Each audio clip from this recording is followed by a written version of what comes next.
আসসালামু আলাইকুম। কি অবস্থা? সবাই কেমন আছেন? আশা করি সবাই ভালো আছেন। আজকে বেরিয়ে গেলাম নীলফামারীর উদ্দেশ্যে। আমি এখন চলে আসলাম কল্যাণপুর। কল্যাণপুর থেকে টিকিট কাটছিলাম তাই কল্যাণপুর চলে আসলাম। আসার পরে এখন সময় বাজে রাত ১০টা। গাড়ি চলে আসছে। গাড়ি আসার পরে গাড়িতে উঠে পড়লাম। আমরা ২ জন। ২ জনে যাচ্ছি নীলফামারী। ঢাকা থেকে প্রায় ১১ ঘন্টার পথ।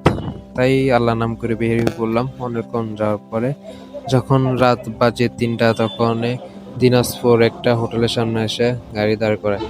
সবসময় একটা জিনিস খেয়াল রাখবেন, নামার আগে গাড়ির নাম্বারটা খেয়াল রাখবেন সবসময়। তো নাইমা আমি যা দেখতে পারলাম যে আমার মাথার উপরে যে গাছটা দেখতে পারতেছেন, এখানে কিন্তু সৌন্দর্যর মধ্যে অনেক কিছু লুকিয়ে আছে যা আপনারা না দেখে বুঝতে পারবেন না। তো চলেন আপনাদের সাথে সৌন্দর্যটা শেয়ার করি। এই যে গাছটা দেখতেছেন, গাছটার মধ্যে কি দেখতেছেন এগুলো জানেন? এগুলো সবগুলো হচ্ছে পাখি, চড়ুই পাখি। পুরাটা গাছ চড়ুই পাখি দিয়ে ভরা। অনেকক্ষণ ঘোরাঘুরি করার পরে একটা কফি নিলাম। কফি নিয়ে হাঁটতে হাঁটতে ওই জায়গাগুলো দেখতেছি জায়গাগুলো কেমন। একটা জিনিস খেয়াল রাখবেন, কোথাও গেলে গাড়ি থেকে নামলে গাড়ির নাম্বারটা খেয়াল রাখবেন। এখানে অনেকগুলা গাড়ি একই কালার, তাই নাম্বারটা খেয়াল রাখাটাই ভালো। তো এখান থেকে আবার আমরা রাস্তায় বেরিয়ে পড়লাম আল্লাহর নাম করে। অবশেষে এখন সময় বাজে সকাল ৯টার সময় এসে আমরা নীলফামারীতে নামি। তো একটা হোটেলে ঢুকলাম। সারা রাত তো কিছু খাই নাই গাড়িতে, তেমন কিছু খাই নাই। তাই নাস্তা তো করতে হবে। তাই নেমে একটা হোটেলে ঢুকে ফ্রেশ-ট্রেশ হয়ে নাস্তা করে আবার বেরিয়ে পড়লাম আমাদের গন্তব্যস্থানে।